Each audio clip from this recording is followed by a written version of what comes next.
नमस्कार दोस्तों, आप सबका स्वागत है मेरे YouTube चैनल पर। आज की कहानी एक सच्ची कहानी है। कहानी का शीर्षक है काम वाली बाई। काम वाली बाई का नाम है देविका। देविका मेरे घर पर काम करने के लिए आई। अच्छा छरहरा बदन, सांवला रंग, लेकिन चेहरा मुस्कुराता हुआ हमेशा हंसती रहती। मैंने उससे पूछा, कहाँ से हो? उसने बताया कि मैं मध्य प्रदेश से हूँ। मैंने कहा, ठीक है, आप काम करोगी? बोली, हाँ, मुझे काम की सख्त ज़रूरत है। मैंने उसे काम पर रख लिया। काम भी बड़ा अच्छा करती, साफ सुथरा।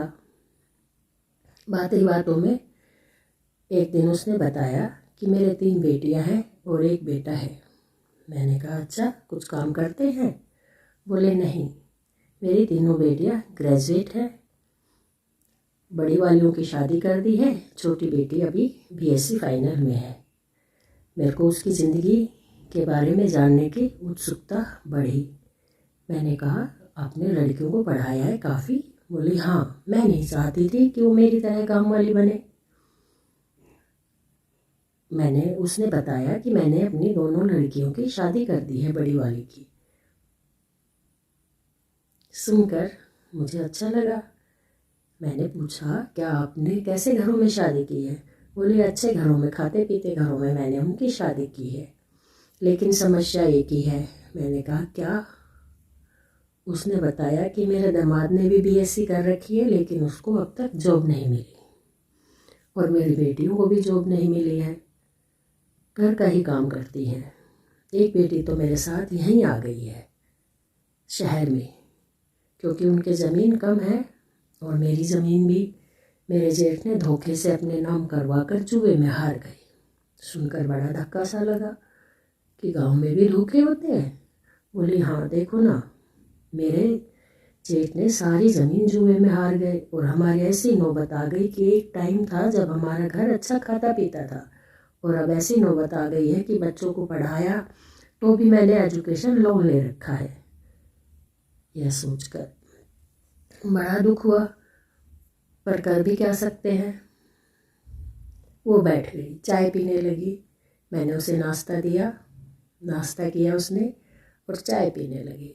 बात बातों में उसने बताया कि मेरी बड़ी लड़की के 2 लड़की हैं और छोटी लड़की के 1 लड़का है, अभी हुआ है। अच्छा, और सबसे छोटी तो अभी शादी ही नहीं करना चाहती, वो BSc फाइनल कर रही है, और लड़का मेरा सरकारी नौकरी की तैयारी कर रहा है।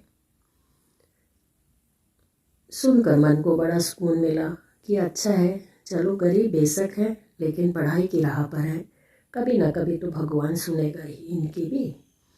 देविका मुस्कुराई, हाँ दीदी, यही सोचकर तो बच्चों को पढ़ाया है कि हम तो ना पढ़ पाए, पर कम से कम बच्चे तो अच्छा पढ़ लिख जाए। देखो, एजुकेशन लोन लेते हैं, छुट्टियाँ, छोटी लड़की की भी छुट्टियाँ हैं। अगर कोई काम करवाना चाहता है तो बता देना। वो खाना भी अच्छा बनाती है और काम भी अच्छा करती है। मैंने कहा, ठीक है। पड़ोस में उसकी लड़की को काम दिला दिया, उसकी लड़की भी काम पर आने लगी।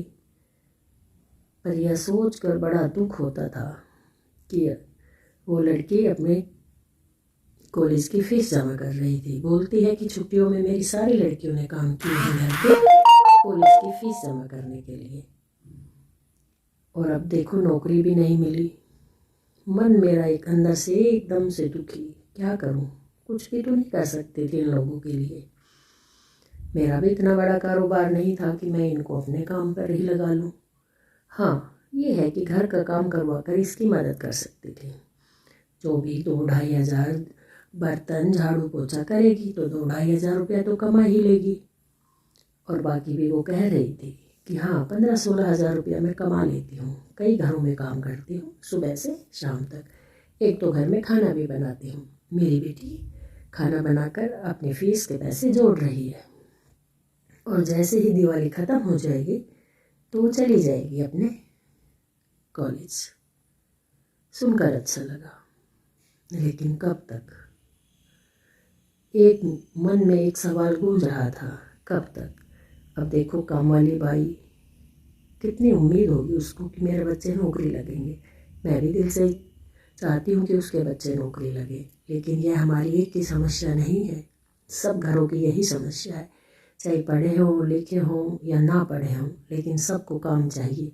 लेकिन काम के नाम पर क्या BSc MSc कर कर बच्चे झाड़ू पोछा करें, और वो भी एक गरीब के बच्चे जिनके सर पर रखा है एजुकेशन लोन। अब बताइए, इसमें सरकार की गलती है या हमारी गलती है या किसकी गलती है? कहते हैं पढ़ लिख जाए तो काम मिल जाए। इसके घर में तो 4 पढ़े लिखे बैठे हैं, एक दामाद भी बैठा है, और काम क्या कर रहे हैं? काम वाली बाई का। बच्चे भी कर रहे हैं। चलो मैं मानती हूँ कि काम ना कोई छोटा है ना कोई बड़ा है, काम तो काम है, लेकिन बच्चों के सपने होते हैं। काम करके वो कितना कमा लेंगे, घर ही चलेगा उनका। अब सरकार भी क्या करे? कहाँ गलती है, किसकी गलती है, यह सोचने को मजबूर हो जाते हैं। फिर उसने बताया, देविका कहने लगी, देखो ना दीदी, मेरे लड़के का कितनी बार टेस्ट हुआ है, हर बार कुछ ना कुछ छोटी मोटी नुक्स निकाल कर रह जाते हैं। इसके साथ के बच्चे जो कि अच्छे घरों से हैं, उन्होंने पैसा भर कर नौकरी ले ली है, लेकिन मेरा बेटा तो आज भी घर पर बैठा है, पढ़ता रहता है, तैयारी करता रहता है कि कभी ना कभी तो मेरा भी जॉब, अच्छा जॉब मिलेगा माँ, तो मैं आपका काम छुड़ा दूँगा। फिर यही सोचकर इसी उम्मीद पर लगा हुआ है। अब तीसरी बेटी की भी शादी करनी है। तो दोस्तों, काम वाली बाई ये कहानी आपको कैसी लगी? हर इंसान का यही सपना होता है कि उसके बच्चे पढ़ लिख कर अच्छे रोज़गार पाए, लेकिन क्या इस काम वाली बाई के बच्चों को रोज़गार मिलेगा?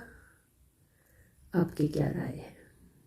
अगर कहानी अच्छी लगी हो काम वाली बाई, तो मेरे चैनल को लाइक शेयर सब्सक्राइब ज़रूर करें। और यह कोई काल्पनिक कहानी नहीं है, सच्ची कहानी है। मेरे घर में एक काम वाली आती है, उसकी कहानी है ये। हमारे आसपास कितने ही ऐसे बेरोज़गार घूम रहे हैं। बच्चों को पढ़ा लिखा दिया, ज़मीनें तक बेच दी, कोचिंग में भेज देते हैं, लेकिन उनको नौकरियां नहीं है। ज़मीन बेचकर पढ़ा तो दिया, अब नौकरी कहाँ से लाए? काम कर कर माँ बाप ने पढ़ा तो दिया, पर अब नौकरी कहाँ से लाए? कहाँ करे, क्या करे, बताओ। प्राइवेट स्कूल दिन पे दिन तरक्की कर रहे हैं, सब कुछ आलीशान है उनका। क्या यह सब ठीक है? सरकार कोई कदम क्यों नहीं उठाती? क्यों? होना चाहिए ना कि जो बच्चा सरकारी स्कूल में पढ़े उसे ही सरकारी नौकरी मिले, लेकिन नहीं, सरकार ये कदम कब उठाएगी? अगर उठा ले तो अच्छा है। सरकारी अस्पताल की हालत खस्ता, नंबर नहीं आते, प्राइवेट हॉस्पिटल आलीशान बिल्डिंग, वाह क्या बात है। और ऊपर से नौकरियों के नाम पर जीरो, कुछ नहीं मिलता। नौकरी तो है ही नहीं, पढ़ लिख कर बैठे हैं घर में सब, लेकिन नौकरी कहाँ से लाए? अब आप ही बताओ क्या करें। प्राइवेट स्कूल तरक्की कर रहे हैं, कोचिंग सेंटर तरक्की कर रहे हैं, कोचिंग सेंटर के मालिक आलीशान कोठियाँ बना रहे हैं गरीबों का खून चूस चूस कर, लेकिन सरकार कोई कदम नहीं उठाएगी। सरकारी सीटें मिलती क्यों नहीं सरकारी स्कूल में पढ़ने वाले बच्चों को? क्यों प्राइवेट स्कूल में पढ़ने वाले बच्चों को सरकारी सीटें बांट दी जाती है? बताइए आपकी क्या राय है।